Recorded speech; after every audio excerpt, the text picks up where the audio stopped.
Kesempatan kali ini kita masih bercerita tentang kisah keteladanan para nabi. Bismillahirrahmanirrahim. Assalamualaikum warahmatullahi wabarakatuh. Pada kesempatan kali ini kita akan belajar agama Islam. Tapi seperti biasa kita intro terlebih dahulu. Check this out.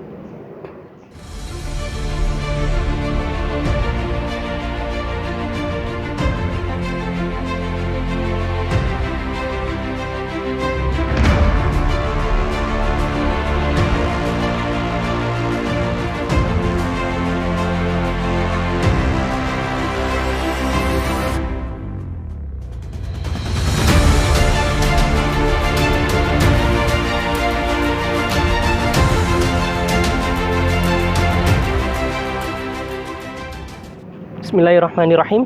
Good morning everyone. How are you today? Alhamdulillah, Mr. Fine. Thank you. Ya, kesempatan kali ini kita masih bercerita tentang kisah keteladanan para nabi. Yang kita bahas pada kesempatan kali ini adalah kisah keteladanan Nabi Zakaria alaihissalam. Silakan Ananda persiapkan bukunya dan dibuka pada pembahasan kisah keteladanan Nabi Zakaria alaihissalam. Mari kita lanjut. Bagi kita seorang muslim, mengerti dan memahami sejarah Nabi sangat diperlukan. Dengan membaca sejarah Nabi tersebut, kita akan mengetahui dan memahami secara pasti tentang riwayat nabi-nabi yang pernah diutus oleh Allah Subhanahu wa taala. Allah Subhanahu wa taala mengutus para nabi untuk menyampaikan kebenaran Islam. Para nabi menyampaikan kebenaran Islam kepada para pengikutnya. Selain itu, para nabi pun mendapatkan cobaan dalam kehidupannya. Akan tetapi, mereka dapat melewatinya karena keimanan yang dimilikinya. Salah satu contohnya, kisah Nabi Zakaria alaihissalam yang akan kita pelajari pada bab ini. Tahukah kamu cobaan apa yang dialami Nabi Zakaria alaihissalam? Terus bagaimana sikap Nabi Zakaria alaihissalam menghadapi cobaan tersebut? Lalu apa saja yang dapat kamu jadikan teladan untuk kehidupan sehari-hari setelah mengetahui kisah keteladanan dari Nabi Zakaria alaihissalam ini? Untuk lebih jelasnya, mari simak video berikut ini. Kita lanjut lagi. Nabi Zakaria alaihissalam merupakan anak keturunan dari Nabi Sulaiman alaihissalam bin Daud alaihissalam. Beliau yang merawat Maryam ibunda Nabi Isa alaihissalam. Maryam binti Imran bin Matan yang juga masih merupakan anak keturunan dari Nabi Sulaiman alaihissalam. Ibunda Maryam bernama Hana. Ia memiliki saudara perempuan bernama Lisa. Dan Lisa inilah yang menjadi istri Nabi Zakaria alaihissalam, merupakan bibi dari Maryam. Oleh karena itu, Nabi Zakaria lah yang merawat Maryam karena masih merupakan keponakan istrinya. B. Cobaan yang dialami Nabi Zakaria alaihissalam.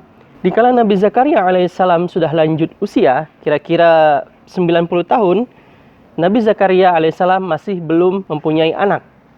Hal tersebut membuat Nabi Zakaria alaihissalam dan istrinya gelisah karena belum mempunyai anak yang akan meneruskan cita-cita mereka. Akan tetapi, hatinya mantap dan tekun dalam memohon kepada Allah Subhanahu wa taala, ingin dianugerahi seorang putra yang baik tingkah lakunya. Kemudian Nabi Zakaria alaihissalam tidak henti-hentinya berdoa kepada Allah Subhanahu wa taala sebagaimana dijelaskan dalam Al-Qur'an surah Maryam ayat 2 sampai 4 yang artinya sebagai berikut. Yang dibaca ini adalah penjelasan tentang rahmat Tuhanmu kepada hambanya Zakaria, yaitu ketika dia berdoa kepada Tuhannya dengan suara yang lembut. Dia Zakaria berkata, "Ya Tuhanku, sungguh tulangku telah lemah dan kepalaku telah dipenuhi uban, dan aku belum pernah kecewa dalam berdoa kepadamu, ya Tuhanku." Ketika Nabi Zakaria alaihissalam sholat di mihrab, kemudian malaikat Jibril datang dan memanggil Nabi Zakaria alaihissalam, memberitahu bahwa Allah Subhanahu wa taala akan menganugerahi seorang anak laki-laki. Nabi Zakaria alaihissalam ketika mendengar kabar dari malaikat bahwa Nabi Zakaria alaihissalam akan dikaruniai anak dan istrinya akan segera hamil, Nabi Zakaria alaihissalam sempat merasa tidak yakin. Lalu Nabi Zakaria alaihissalam memohon kepada Allah Subhanahu wa taala agar diberi tanda atau bukti untuk mengetahui bahwa istrinya sedang hamil.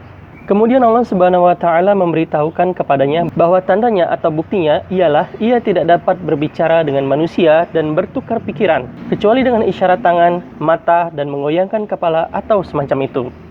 Hal tersebut berlangsung selama 3 hari berturut-turut. Selama 3 hari itu, Nabi Zakaria alaihissalam diperintah agar memperbanyak tasbih sewaktu pagi dan petang. Pada usia yang ke-90, Nabi Zakaria alaihissalam dikaruniai seorang anak laki-laki yang diberi nama Yahya. Alhamdulillah, kisah keteladanan Nabi Zakaria alaihissalam sudah kita bahas pada kesempatan kali ini. Lalu keteladanan apa sajakah yang bisa kita ambil dari kisah keteladanan Nabi Zakaria alaihissalam? Yang pertama, yaitu selalu bersabar dalam menghadapi setiap cobaan. Yang kedua, selalu berdoa kepada Allah Subhanahu wa taala, tidak kepada yang lain, ya. That's it. Oke, kita berjumpa lagi pada kesempatan berikutnya. Assalamualaikum warahmatullahi wabarakatuh.